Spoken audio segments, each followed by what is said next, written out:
Assalamualaikum warahmatullahi wabarakatuh. Halo semuanya. Pada video pembelajaran kali ini kita akan membahas mengenai faktor-faktor yang mempengaruhi pergeseran arah kesetimbangan kimia. Adapun indikator dan tujuan pembelajaran kita kali ini yaitu menganalisis faktor-faktor yang dapat mempengaruhi pergeseran arah kesetimbangan kimia. Dan tujuan pembelajaran kita kali ini yaitu melalui video pembelajaran ini siswa mampu menganalisis faktor-faktor yang dapat mempengaruhi pergeseran arah kesetimbangan kimia. Baiklah, kalau gitu kita mulai saja video pembelajarannya ya. Suatu sistem kesetimbangan dapat berubah jika mendapat pengaruh dari luar. Perubahan tersebut bertujuan untuk mencapai kesetimbangan baru, sehingga disebut dengan pergeseran kesetimbangan. Hal ini sesuai dengan hasil penelitian yang dilakukan oleh seorang profesor kimia berkebangsaan Perancis bernama Henri Louis Le Chatelier, yang kemudian dikenal dengan asas Le Chatelier. Nah, bunyi dari asas tersebut adalah, jika suatu sistem kesetimbangan mendapat pengaruh dari luar, maka kesetimbangan akan bergeser, sehingga dapat meminimalisir pengaruh dari luar. Dengan demikian, sistem akan mencapai kesetimbangan kembali. Ada 3 faktor yang dapat menyebabkan pergeseran kesetimbangan, yaitu gangguan konsentrasi zat, perubahan suhu sistem, serta tekanan dan volume sistem. Baik, sekarang kita bahas satu persatu ya. Yang pertama yaitu faktor pengubahan konsentrasi zat. Jika pada sistem kesetimbangan dilakukan penambahan atau pengurangan konsentrasi salah satu reaktan atau produknya, maka sistem akan mengadakan reaksi untuk mengurangi gangguan tersebut. Nah, dalam hal ini, jika salah satu konsentrasi zat diperbesar, maka reaksi kesetimbangan akan bergeser dari arah zat tersebut. Dan sebaliknya, jika salah satu konsentrasi zat diperkecil, maka reaksi kesetimbangan akan bergeser ke arah zat tersebut. Supaya dapat dipahami dengan baik, perhatikan reaksi kesetimbangan berikut ini.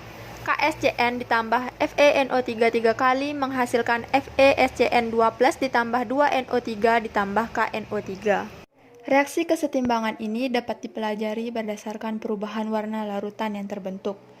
Sebelum terjadi reaksi, KSCN merupakan senyawa yang tidak berwarna dan FeNO3 3 kali merupakan senyawa yang berwarna kuning pucat. Setelah terjadi reaksi dan tercapai kesetimbangan, larutan yang terbentuk berubah warna menjadi merah. Warna merah di sini berasal dari FeSCN2+ yang terbentuk. Berikutnya, apa yang terjadi jika ke dalam sistem reaksi yang sudah mencapai kesetimbangan ini, konsentrasi salah satu zatnya kita ubah. Misalnya kita tambah atau kita kurangi. Jika sistem dalam kesetimbangan yang terbentuk kita tambahkan KSCN, maka warna larutan akan berubah menjadi merah tua, yang berasal dari warna FeSCN2+. Hal ini menunjukkan bahwa posisi kesetimbangan telah bergeser ke arah pembentukan produk, yaitu ke arah kanan. Hal ini juga terjadi jika ke dalam sistem kesetimbangan yang terbentuk, kita tambahkan FeNO3 3 kali. Warna larutan juga berubah menjadi merah tua, yang menunjukkan bahwa posisi kesetimbangan telah bergeser ke arah kanan. Nah, dari kedua ilustrasi ini dapat kita simpulkan bahwa penambahan KSCN atau FeNO3 3 kali akan menggeser kesetimbangan ke arah kanan, sehingga konsentrasi zat-zat yang ada di sebelah kanan akan bertambah atau lebih besar dari sebelumnya. Lalu bagaimana jika ke dalam sistem kesetimbangan yang terbentuk, kita tambahkan FeSCN2+.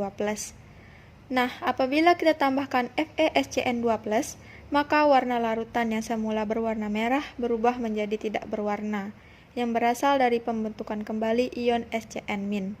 Hal ini menunjukkan bahwa posisi kesetimbangan telah bergeser ke arah reaktan atau ke arah kiri, sehingga konsentrasi zat-zat yang ada di kiri yaitu KSCN dan FeNO3 3 kali akan bertambah atau lebih besar dari sebelumnya. Baik, sekarang kita lanjut ke faktor yang kedua yaitu faktor perubahan suhu sistem. Jika sistem kesetimbangan diubah suhunya, maka sistem akan bereaksi dengan cara yang berbeda dengan gangguan konsentrasi. Dalam hal ini, reaksi terhadap gangguan suhu sangat bergantung pada sifat-sifat termokimia dari spesies yang terdapat dalam sistem kesetimbangan.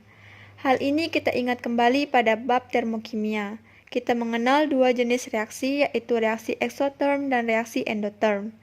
Dalam hal ini, pada suatu reaksi kesetimbangan, jika delta hanya positif, maka reaksi ke arah produk bersifat endotherm, dan reaksi ke arah reaktan bersifat exotherm. Contohnya adalah reaksi CuSO4 5H2O menghasilkan CuSO4 plus 5H2O. Delta H-nya adalah plus 1508 kJ per mol. Maka reaksi ke arah produk atau ke arah kanan bersifat endotherm, dan reaksi ke arah kiri atau ke arah reaktan bersifat exotherm. Sebaliknya, jika delta H bernilai negatif, maka reaksi ke arah produk atau ke kanan bersifat exotherm, dan reaksi ke arah reaktan atau ke arah kiri bersifat endotherm. Contohnya untuk reaksi N2 ditambah 3H2 menghasilkan 2NH3, di mana delta H-nya adalah minus 366,1 kJ. Maka reaksi ke arah produk atau ke arah kanan bersifat exotherm, dan reaksi ke arah kiri atau ke arah reaktan bersifat endotherm. Nah, menurut Le Chatelier, jika reaksi kesetimbangan diubah suhunya, maka sistem akan melakukan tindakan dengan cara meminimalkan pengaruh suhu tersebut. Dalam hal ini, jika suhu sistem dinaikkan, maka kesetimbangan akan bergeser ke arah reaksi endotherm. Dan jika suhu sistem diturunkan, maka kesetimbangan akan bergeser ke arah reaksi exotherm. Supaya lebih paham, perhatikan contoh reaksi berikut ini. CuSO4 5H2O menjadi CuSO4 ditambah 5H2O, nilai delta H-nya adalah plus 1508 kJ per mol. Seperti yang kita bahas sebelumnya, untuk reaksi yang delta H-nya bernilai positif, reaksi ke arah kanan atau ke arah produk bersifat endotherm, sedangkan reaksi ke arah kiri atau ke arah reaktan bersifat exotherm. Nah, pemanasan CuSO4 5H2O sesuai reaksi ini bertujuan untuk melepaskan hidrat yang terikat pada tembaga 2-sulfat pentahidrat. Dalam hal ini, senyawa tembaga 2-sulfat pentahidrat berwarna biru, dan setelah dilakukan pemanasan akan menjadi putih, yang berasal dari warna tembaga sulfat atau CuSO4 sehingga tercapai kondisi kesetimbangan. Nah, apa yang akan terjadi bila terhadap reaksi yang sudah mencapai kesetimbangan ini kita ganggu dengan mengubah suhu sistemnya? Jika ke dalam sistem kesetimbangan yang terbentuk kita naikkan suhu sistemnya, maka warna padatan akan menjadi semakin putih, yang berasal dari padatan tembaga sulfat atau CuSO4. Hal ini menunjukkan bahwa kenaikan suhu akan menggeser kesetimbangan ke arah kanan atau ke arah reaksi endotherm, sehingga konsentrasi zat-zat yang ada di kanan, yaitu CuSO4 dan H2O, akan bertambah lebih besar dari sebelumnya. Adapun konsentrasi zat yang ada di kiri, yaitu CuSO4 5H2O, akan berkurang atau lebih kecil dari sebelumnya.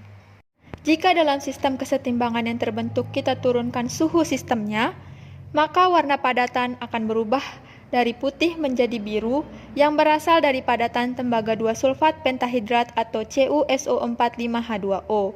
Hal ini menunjukkan bahwa penurunan suhu akan menggeser kesetimbangan ke arah kiri atau ke arah reaksi exotherm, sehingga konsentrasi yang ada di kiri yaitu CuSO4 5H2O semakin besar, dan konsentrasi yang ada di kanan yaitu CuSO4 dan H2O akan semakin berkurang. Baik, sekarang kita lanjut ke faktor yang berikutnya, yaitu tekanan dan volume.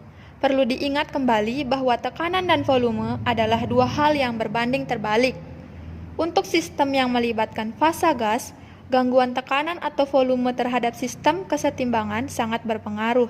Sesuai dengan asas Le Chatelier, penambahan tekanan atau pengurangan volume akan memacu sistem untuk memperkecil pengaruh tekanan dengan cara mengurangi jumlah molekul. Hal ini disebabkan karena pengurangan jumlah molekul akan menyebabkan frekuensi dan jumlah molekul yang bertumbukan dengan dinding wadah semakin sedikit, sehingga kenaikan tekanan menjadi minimum. Maka dapat dikatakan bahwa penambahan tekanan atau pengurangan volume sistem akan menggeser kesetimbangan ke arah yang jumlah molekulnya paling sedikit. Berikutnya, karena perbandingan jumlah mol sama dengan perbandingan koefisien, maka dapat dikatakan bahwa penambahan tekanan atau pengurangan volume sistem akan menggeser kesetimbangan ke arah yang total koefisien reaksinya paling kecil, dan sebaliknya, Pengurangan tekanan atau penambahan volume akan menggeser kesetimbangan ke arah yang total koefisien reaksinya paling besar. Supaya dapat dipahami dengan baik, mari kita perhatikan reaksi berikut ini. N2 ditambah 3H2 menghasilkan 2NH3. Reaktannya adalah N2 yang berkoefisien 1 dan H2 yang berkoefisien 3, sehingga total koefisien kirinya adalah 4. Untuk produknya adalah NH3 dengan koefisien 2, sehingga total koefisien kanannya adalah 2. Berikut ini adalah ilustrasi jumlah zat-zat yang terlibat ketika sistem sudah mencapai kesetimbangan. Apa yang terjadi jika sistem kesetimbangan ini kita tekan? Apabila sistem ini kita tekan, artinya kita memperbesar tekanan sistem atau memperkecil volume. Berdasarkan apa yang sudah kita bahas, apabila tekanan sistemnya kita perbesar, maka kesetimbangan akan bergeser ke arah yang total koefisiennya lebih kecil, yaitu bergeser ke arah kanan. Hal ini kemudian menyebabkan konsentrasi zat-zat yang ada di kiri, yaitu N2 dan H2 menjadi berkurang. Yang dalam ilustrasi ini dapat dilihat bahwa gambar molekul N2 dan H2-nya lebih sedikit dari sebelumnya.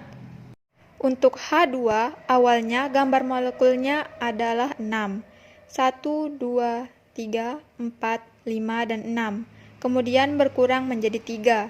1, 2, 3. Untuk N2, awalnya gambar molekulnya ada 2. 1, 2. Kemudian berkurang menjadi 1. Adapun konsentrasi NH3-nya menjadi bertambah. Yang dalam ilustrasi ini, pada kondisi setimbang digambarkan ada 4 NH3, yaitu 1, 2, 3, dan 4. Kemudian setelah tekanan diperbesar, bertambah menjadi 5. 1, 2, 3, 4, dan 5. Selanjutnya, apa yang terjadi jika tekanan sistemnya kita perkecil atau volumenya kita perbesar? Berdasarkan asas Le Chatelier, apabila tekanan sistemnya kita perkecil atau dengan kata lain volumenya kita perbesar, maka kesetimbangan akan bergeser ke arah yang total koefisien reaksinya lebih besar, yaitu bergeser ke arah kiri. Hal ini kemudian menyebabkan konsentrasi zat-zat yang ada di kiri, yaitu N2 dan H2 bertambah. Yang dalam ilustrasi ini dapat dilihat bahwa gambar molekul N2 dan H2-nya lebih banyak daripada sebelumnya. Untuk H2, awalnya gambar molekulnya ada 6, yaitu 1, 2, 3, 4, 5, dan 6. Kemudian bertambah menjadi 9. 1, 2, 3, 4, 5, 6, 7, 8, dan 9. Untuk N2, awalnya molekulnya ada 2, 1, 2. Kemudian bertambah menjadi 3, 1, 2, dan 3. Adapun untuk konsentrasi NH3-nya menjadi berkurang, yang dalam ilustrasi ini pada kondisi kesetimbangan terdapat 4 NH3, 1, 2, 3, 4, dan setelah tekanan diperkecil berkurang menjadi 2, yaitu 1 dan 2. Nah, pertanyaannya, bagaimana jika total koefisien reaksi, reaktan, dan produknya sama? Ke arah manakah kesetimbangan bergeser jika tekanan dan volume sistemnya diubah? Contohnya adalah reaksi H2 ditambah I2 menghasilkan 2HI. Reaktannya adalah H2 dan I2 yang koefisiennya masing-masing 1, sehingga total koefisien kirinya adalah 2. Adapun produknya adalah HI dengan koefisien 2, sehingga total koefisien kanannya adalah 2. Nah, apabila total koefisien kanan dan kirinya sama seperti ini, maka artinya perubahan tekanan atau volume sistem tidak akan berpengaruh terhadap sistem kesetimbangan, sehingga komposisi dari masing-masing sistem kesetimbangan tidak mengalami perubahan. Supaya lebih paham, kita coba masuk ke contoh soal. Contoh soal yang pertama. Suatu reaksi kesetimbangan 2CO ditambah O2 menghasilkan 2CO2, di mana nilai delta H-nya sama dengan min X kJ per mol. Agar kesetimbangan bergeser ke kanan, hal-hal di bawah ini perlu dilakukan kecuali Kita perhatikan opsinya satu persatu. Untuk opsi A, pada suhu tetap, konsentrasi gas CO ditambah. Apabila konsentrasi suatu zat ditambah, kesetimbangan akan bergeser dari arah zat yang ditambah. Maka, apabila konsentrasi gas CO ditambah, kesetimbangan akan bergeser dari arah CO ke arah kanan. Berikutnya untuk opsi B. Pada suhu tetap, tekanan sistem diturunkan. Jika tekanan sistem diturunkan, maka kesetimbangan akan bergeser ke arah yang total koefisiennya besar. Untuk reaksi pada soal ini, total koefisien kirinya adalah koefisien CO ditambah koefisien O2. Jadi 2 ditambah 1 sama dengan 3.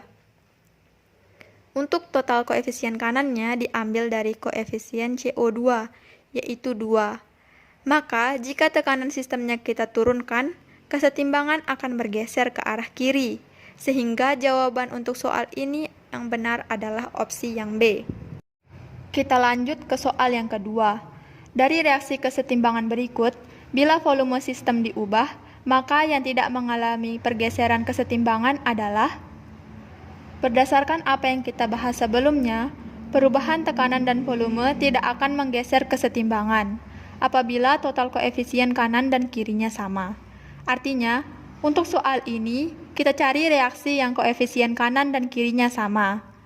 Nah, untuk opsi A, total koefisien kirinya adalah koefisien SO2 ditambah koefisien O2, jadi 2 ditambah 1 sama dengan 3. Untuk koefisien kanannya diambil dari koefisien SO3, yaitu 2. Sehingga opsi A bukan jawaban yang tepat. Untuk opsi B, total koefisien kirinya adalah koefisien N2 dan koefisien H2, sehingga 1 ditambah 3 sama dengan 4.